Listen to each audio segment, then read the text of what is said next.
Boa noite. Boa noite. Paulo Guedes volta a dizer que pode renunciar ao cargo. O chefe da economia ameaça pegar avião e morar lá fora, caso o Congresso aprove reforminha. E durante a primeira visita ao Nordeste, depois de eleito, Bolsonaro comenta declarações de ministros de que ninguém é obrigado a ficar no cargo, mas que concorda com alerta sobre catástrofe econômica. Você vai ver essas e outras notícias no Jornal da Gazeta, que começa. Está no ar a Voz do Brasil. As notícias do governo federal que movimentaram o país no dia de hoje. E neste fim de semana acontece a terceira etapa da temporada do Endurance Brasil no Autódromo Velopark, em Nova Santa Rita, no Rio Grande do Sul. A corrida está prevista para as 2h da tarde deste sábado. Vai ser a primeira prova do show dos carros mais rápidos do país desde 2023 em solo gaúcho. Dentro da pista, no entanto, as disputas prometem ser quentes nas classes P1, GT3 e GT4, além do troféu Legends. E pessoal, subiu para 4 o número de mortos pelas chuvas que castigam o Rio Grande do Sul. O estado tem mais de 1.000 desabrigados e 21 municípios decretaram situação de emergência. A quarta vítima é um homem de 59 anos que foi encontrado neste domingo em um veículo submerso no Rio Dourado, que fica na zona rural de Aratiba. Segundo a Defesa Civil Estadual, uma pessoa ainda está desaparecida e toda vez que a gente olha imagens como essa, é inevitável que a gente faça aquela associação aos estragos, que foram registrados no ano passado no estado gaúcho. A água sobe, a destruição aparece, vidas são colocadas aí em risco. E, claro, as ações por parte do poder público, prefeituras, governo do estado, enfim, acabam sendo questionadas, Até que ponto as ações foram feitas de maneira correta ou, se foram feitas, foram colocadas em prática depois de toda aquela destruição e todo o prejuízo material e prejuízo também de vidas, vidas que foram perdidas naquelas enchentes registradas em maio do ano passado.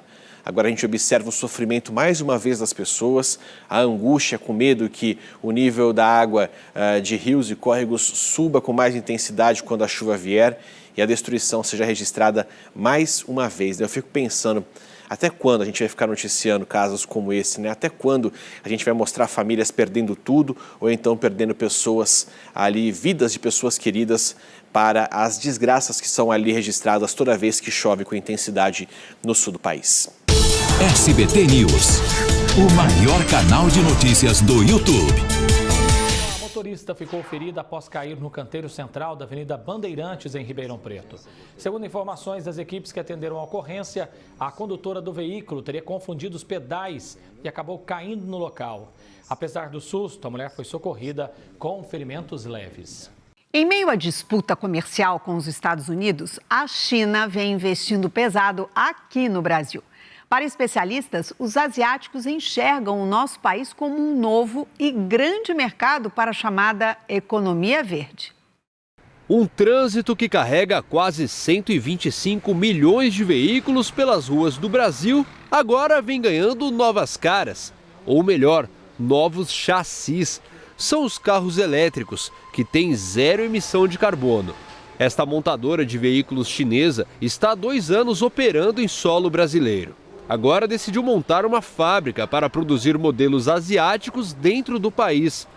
Um investimento que deve chegar a 10 bilhões de reais em 10 anos. Então a gente chegou com essas tecnologias e fomos muito bem recebidos. Então a gente está muito animado a ponto de agora irmos para a próxima fase, que é a produção local. Outra marca de veículos chinesa também aposta alto no Brasil, com uma fábrica na Bahia. Aproximadamente 1 bilhão e 500 milhões de reais para que a gente consiga iniciar esta produção local. Ela veio para poder fincar raízes no Brasil e para se tornar uma marca com produtos fabricados em solo brasileiro. A China já é o maior fornecedor de bens no Brasil e responde por 1 em cada 4 produtos de fora que nós compramos por aqui. Especialmente veículos elétricos, máquinas industriais e equipamentos de telecomunicações, como os smartphones. Desde 2007, a China investiu mais de 73 bilhões de dólares no Brasil, o que representa mais de 400 bilhões de reais. Isso faz do nosso país o 4º maior destino do dinheiro chinês no mundo. E para este ano, estão planejados mais 27 bilhões de reais. O Brasil, nesse mundo fragmentado, por conta de posições dos Estados Unidos, por conta de guerra, o Brasil é parte da solução e pode, de fato, ser o endereço de muitos investimentos estrangeiros. Para este professor de economia, o interesse do gigante vermelho vai além das tensões econômicas, já que o Brasil é visto como uma potência de produção de recursos naturais. Xi Jinping falou, ele quer ficar neutro de carbono até 2060. Apostas do Oriente na principal porta de entrada da América Latina, em mercados que têm muito a crescer. Mas o especialista em mercado o alerta. O Brasil é soberano e aumentar tanto a dependência de capital de um país pode ser perigoso. Acontece uma nova pandemia, fecha o mercado chinês. Como é que fica o Brasil numa hora dessas? Países não têm amigos, países têm interesses. SBT News, o maior canal de notícias do YouTube. Fechou um desmanche clandestino de veículos durante o fim de semana no bairro Antônio Palocci, na zona leste de Ribeirão Preto.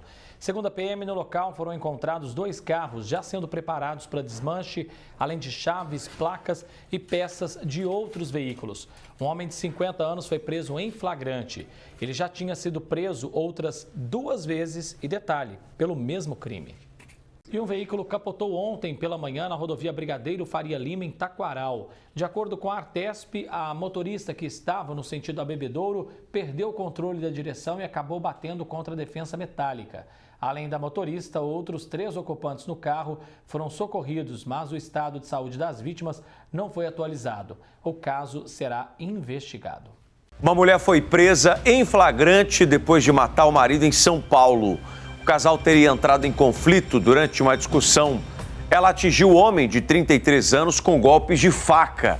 Socorristas constataram a morte ainda no apartamento do casal, que fica na zona sul da capital paulista. A autora do crime foi levada para atendimento médico e depois encaminhada para a delegacia. O caso foi registrado como homicídio doloso quando há a intenção de matar. Este é o momento em que ela chega ali no camburão da polícia e vai se apresentar diante do delegado. SBT News, o maior canal de notícias do YouTube. Foi registrado nesta tarde no cruzamento da rua Rui Barbosa com a Avenida Independência, em Ribeirão Preto. Câmera de um estabelecimento registrou a colisão de 2 veículos invadindo o cruzamento no mesmo instante. Apesar dos prejuízos, ninguém se feriu. Esse local também foi palco de acidente na quinta-feira, quando 3 motociclistas se chocaram. Pelas imagens, não é possível ver qual deles ultrapassou o sinal vermelho. Equipes foram acionadas e atenderam a ocorrência. Vale lembrar que o cruzamento tem sinalização semafórica. Você que não botou o nariz para fora de casa ainda, deixa eu mostrar como é que vai ficar o tempo nessa segunda-feira e no começo da semana.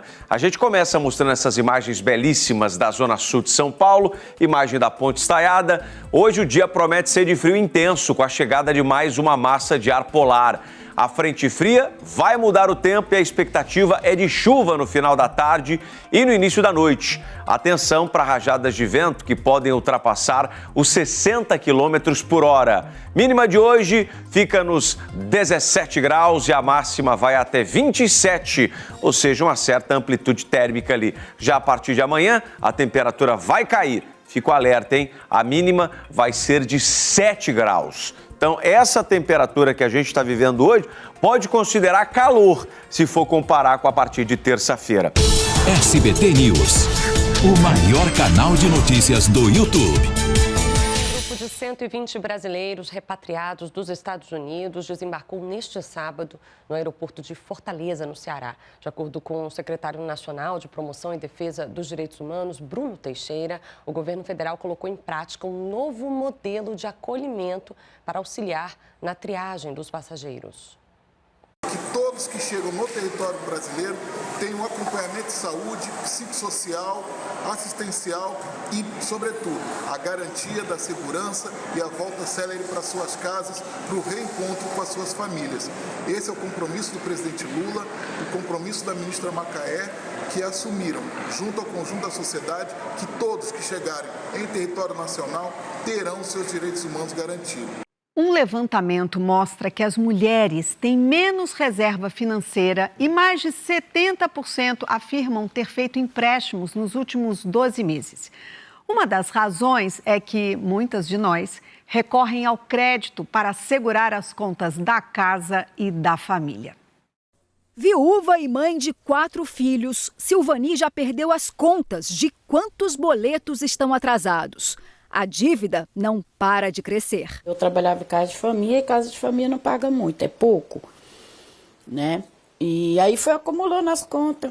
Com tantas contas para pagar, a dona de casa, desempregada há 5 anos, não consegue poupar. Nada, nem R$1, estou devendo.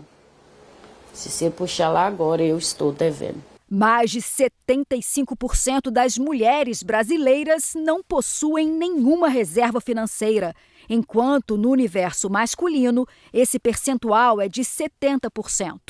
O estudo aponta que 76% delas contrataram empréstimos em bancos nos últimos 12 meses, frente a 73% dos homens. Existe uma diferença salarial objetiva, né? Existem estudos que mostram que a mulher recebe cerca de 21% menos que os homens na mesma função. Existe uma sobrecarga invisível. As mulheres elas tendem a trabalhar 21 horas a mais por semana nos trabalhos domésticos, que são trabalhos geralmente não remunerados, né? E isso reduz inevitavelmente tempo, energia, capacidade de capacitação, avanço profissional. A pesquisa mostra ainda um outro dado: 87% das mulheres que fazem empréstimo precisam do dinheiro para resolver alguma emergência familiar ou pagar dívidas. Não vai para uma compra supérflua, não vai para uma viagem. A grande maioria dos empréstimos que as mulheres contratam vai ser direcionada para, por exemplo, pagar uma dívida anterior da família ou então para conseguir dar conta de uma emergência familiar. Um carro que quebrou, um filho que ficou doente, um pai ou mãe idoso que precisou ali de um remédio que não era coberto, por exemplo, no SUS. Tudo que a Silvani quer é pagar as dívidas e um pouco mais. Gostaria de limpar meu nome no SEASA. Quando não paga, acumulo o juro. E quem sabe guardar um dinheirinho. Esse é o importante, né? É o sonho, né? Principalmente eu que sou mãe, vó, bisavó. SBT News, o maior canal de notícias do YouTube. Bom, nós voltaremos amanhã às 7 da noite. Então, até lá. Uma boa noite para você. Boa noite e até. Brasil, ordem e progresso.